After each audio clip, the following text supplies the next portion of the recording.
Good evening. Today I would like to talk about feeding your fish and overfeeding your fish and what that can do to your biological filtration. Um, if it can overwhelm your filtration, create a lot of ammonias, leftover fish food, getting sucked into your filter and then breaking down in there, creating ammonias. And then that leaves the rest of your fish tank to try to break that down biologically. And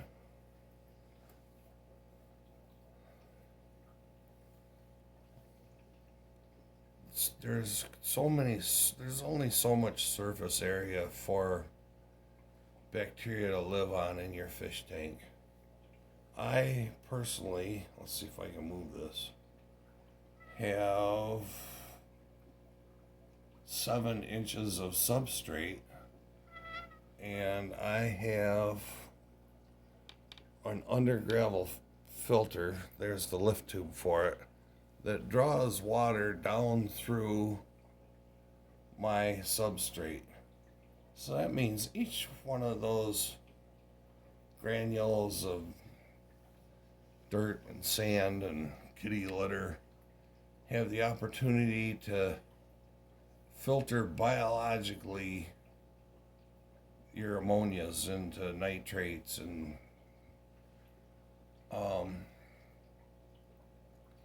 since I have so much filtration, my filter being 7 inches thick, it just has a lot of square inches of surface area that can filter ammonias and nitrates down. And I haven't done a water change in more than a month, and I'm due now.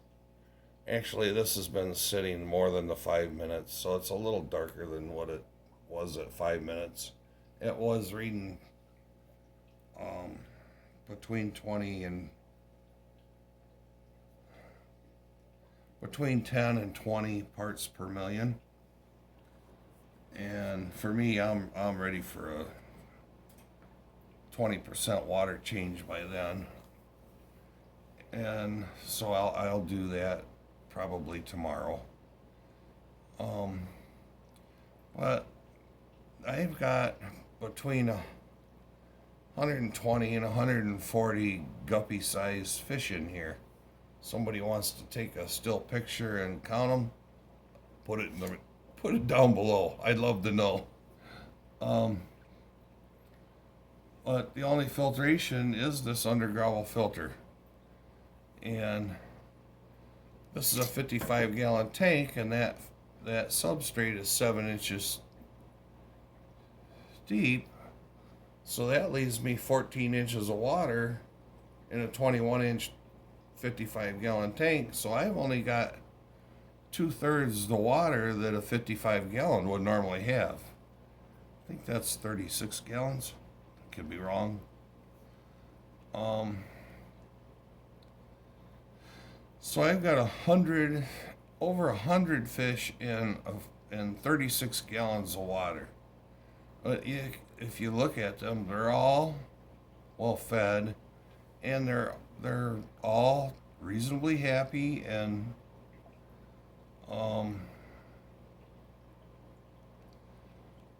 my nitrates are staying at a decent level even after more than a month. And my plants are doing well. I've got more plants coming in, which is good.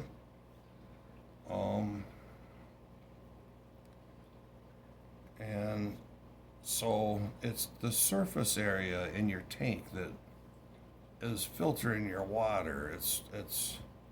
It's that decoration you have. It's the slime on your plant.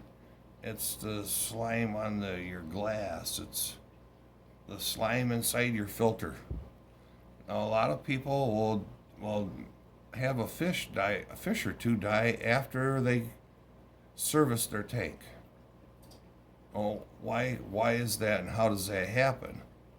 Well, they pull the cartridges out of their filter and they replace them, and there was some bacteria growing on that filter. So um, then they wipe off their front glass, and there was bacteria on that front glass. And then they do a water change. Well, the bacteria really isn't in the water, and they lowered their nitrates. That's fantastic. But the problem is, the next day or that day, they feed their fish, and the bacteria hasn't had an opportunity to recover and repopulate that filter media or their glass, and they don't have 7 inches of substrate. So what happens is that food that they fed like normal, no more than they used to, every day, the bacteria doesn't have the opportunity to work on it, and the ammonias go up. They're very toxic compared to the nitrates. So it takes the biological system a little bit to get all that back down. And so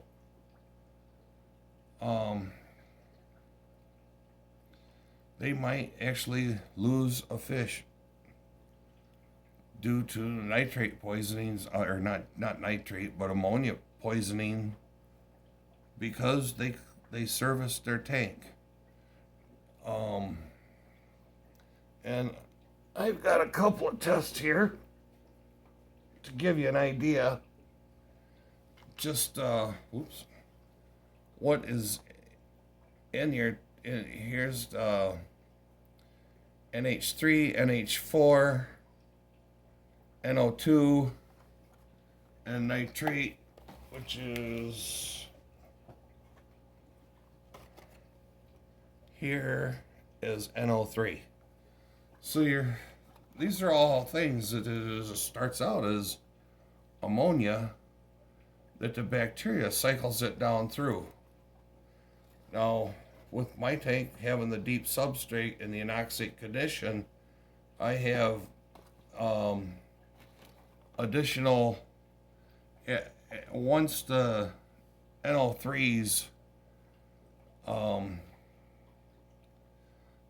the NO2 turns into NO3 by adding another oxygen to it. And that's how the bacteria gets its energy.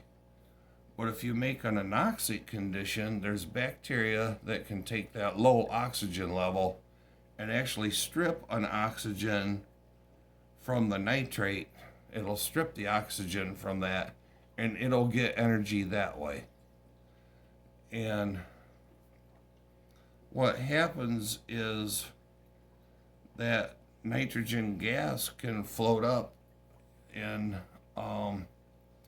if you continue to have less oxygen than anoxic, you go into hypoxic, which is no oxygen, and then you can have where it changes what it changes into, down into methane gas. Methane gas is probably going to bubble up through your soil or be trapped down there. If it smells like rotten eggs, if it shows up, if you can smell it, it's really not dangerous to your fish too much. And if you add oxygen to your water, that methane gas will turn back into this one, the NO3 and NO2, which is a lot less dangerous than methane gas. But meanwhile, you had a little bit of nitrogen bubble off and out the top of your water. And that is how I am accomplishing my tank. Now, it took me a while to adjust this, how much air is coming up through this lift tube. And so that I create an anoxic condition at the bottom. Because if you draw it too fast, it'll have plenty of oxygen and the bacteria won't, it'll only go to nitrate. It won't go to, it won't go any further than that. And that is the basis of my experimentation with this tank. Now, I gotta tell you, there were a lot of growing pains with this tank. One, I used an organic potting soil mix. I don't know if you can see the layers, but there's actually like 3 distinct layers. And that organic potting soil added nutrients to my water. And literally for like the first month and a month and some, I was doing a water change on a daily basis, and I would do one in the morning and one in the afternoon, and I was bringing the water like clear down to here from the top, like a whole 5 inches, 6 inches of water change. I'm doing 80-90% water changes, which is not good for your fish. It was good for my fish because I got rid of nitrates, but it wasn't good for my fish, having all of these changes in water parameter that's inevitable by doing huge water changes. You should only do about a 20% water change to avoid, pH change, hardness changes, things like that, total dissolved solids. That's why you only do about a 20% water change. I was having to do it to keep my nitrates down to a safe level for my kit fish. And now I am pretty happy with this tank. And it was really funny. I didn't really change the how much water was coming up through the lift tube. And I started to get black hair algae. And black hair algae is the result of having a huge amount of nutrients in your water, even though I was doing water changes daily. Then I changed the amount of water going through my lift tube from my under gravel filter. It changes the amount of flow in my substrate, and overnight the black hair algae all disappeared. I also added a bunch of fish that day too because I wanted to get free shipping, so I did add all the guppies and the silver tip tetras that day. But overnight, the black hair algae was gone, and on this right here, the hang on back filters that I was running to collect anything I could, that was creating a real high flow right there. And overnight, that got green hair algae on it, and it was like 1 inch long. That is usually indicative of a high nutrient load, but less load than what the black hair algae did. The following day, without making any adjustments, the green hair algae was gone. The fish got, I don't know, it was gone. No evidence of it being there. And since then, my nitrates have been in control, and things have been very conducive to a very healthy tank without water changes. I'm very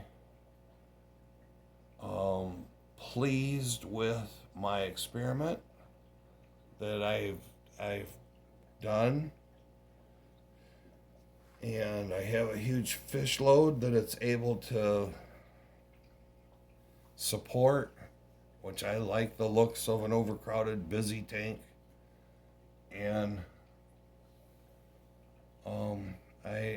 my plants are growing. I'm not doing anything to the substrate to clean it.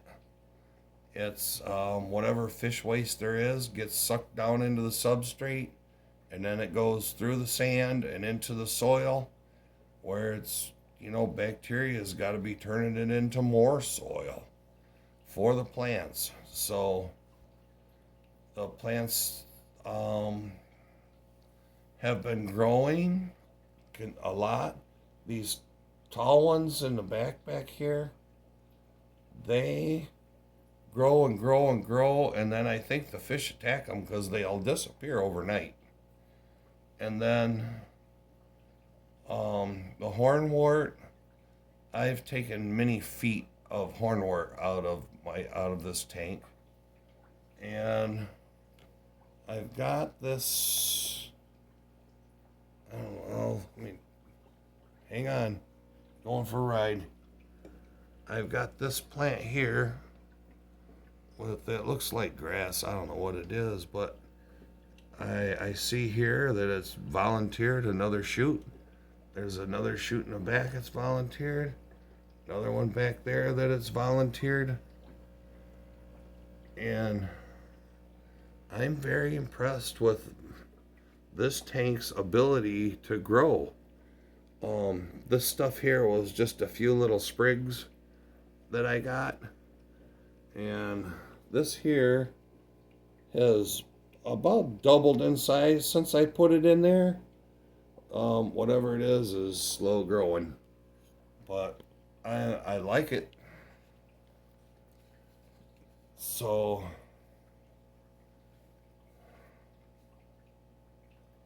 this here was two little things about as big as a quarter that I got through the mail, where it grew. The hornwort I actually pulled out of the Mosquito Creek Lake in northeast Ohio by Cleveland, by the Cleveland Browns. Yay.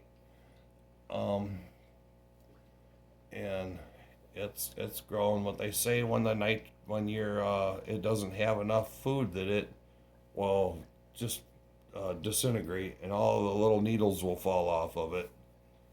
So, but it seems to keep going for me. I think there's enough nitrogen in there, enough nutrients in the soil still coming through, and the fish still excreting waste, that there's plenty for these plants to continue to grow with. I did ask for some duckweed and got a little sample through the mail, and I believe these silver tip tetras. Where is one of them? Come on, turn sideways. Right there, that guy. That silver tip tetras. They are plant eaters, and this is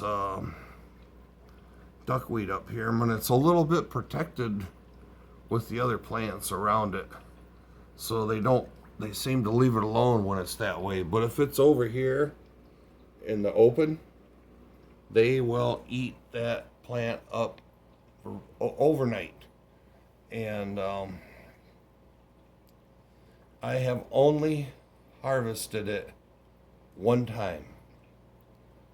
So that is additional thoughts on biofiltration that I've had in the experiments that I've been conducting with this tank. As much as I enjoy the aesthetics, I also love the science of what's going on. And so that's